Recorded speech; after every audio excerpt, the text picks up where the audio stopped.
Bupati Aceh Besar Insinyur Mawardi Ali membuka musyawarah rencana pembangunan penyusunan RKPD tahun 2020 Kecamatan Ingin Jaya di Aula SMK Al-Murbakea.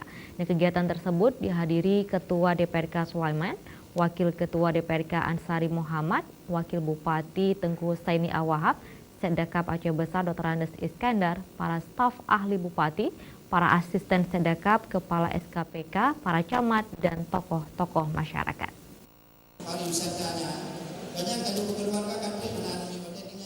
Musrenbang penyusunan RKPD tahun 2020 mengusung tema pembangunan yang berkualitas dan berkelanjutan.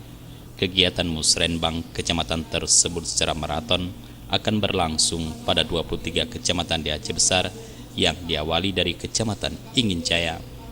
Para peserta musrenbang selain dari unsur SKPD juga diikuti unsur DPRK, para geci, dan tokoh-tokoh masyarakat.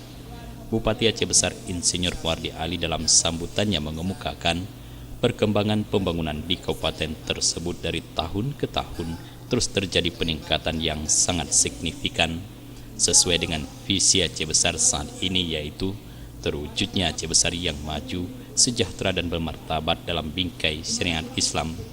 Pemkab Aceh Besar sebelumnya telah menetapkan sejumlah prioritas pembangunan, di antaranya program pelaksanaan syariat Islam, pendidikan dan sumber daya manusia, kesehatan, tata kelola pemerintahan, sosial dan budaya, pemberdayaan ekonomi masyarakat berbasis mukim dan kampung, percepatan pembangunan daerah pesisir dan terisolir, serta pembangunan infrastruktur, pengelolaan lingkungan hidup, serta pengembangan kawasan.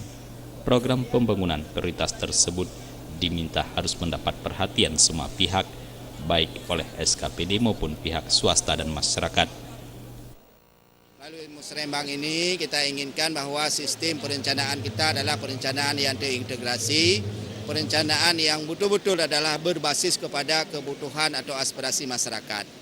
Karena kita memiliki RPJM, nanti musrenbang ini masyarakat akan mengusulkan yang merupakan prioritas-prioritas pembangunan Aceh Besar di tahun 2020. Sementara itu, Kepala Bapeda Aceh Besar Insinyur Makmun MT dalam laporannya mengatakan musrenbang tahun ini selain dilaksanakan secara konvensional, juga dilakukan secara elektronik melalui penggunaan sistem aplikasi e-musrenbang yang telah disediakan oleh Pemkab Aceh Besar. Hal ini bertujuan supaya seluruh usulan-usulan yang disampaikan sesuai dengan prioritas pembangunan ketersediaan anggaran Kabupaten Aceh Besar, sehingga perencanaan dan penganggarannya lebih sinergis, efektif, dan tepat sasaran. Ini merupakan rutinitas, siklus yang harus dilakukan oleh pemerintah daerah dalam rangka menindaklanjuti amanah undang-undang tersebut. Nah, hari ini kita di kecamatan ini di Aceh Besar dipusatkan kecamatan di Ingin Jaya sebagai simbolis pembukaannya. Nanti dilanjutkan di 23 kecamatan mulai Senin, seminggu ke depan, sepekan ke depan di kecamatan-kecamatan lain. Namun tidak dibuka seperti ini, hanya diwakili oleh eselon 2 yang ada di Aceh Besar untuk membuka secara seremonial. Jufri Zalan Faisal, Aceh TV.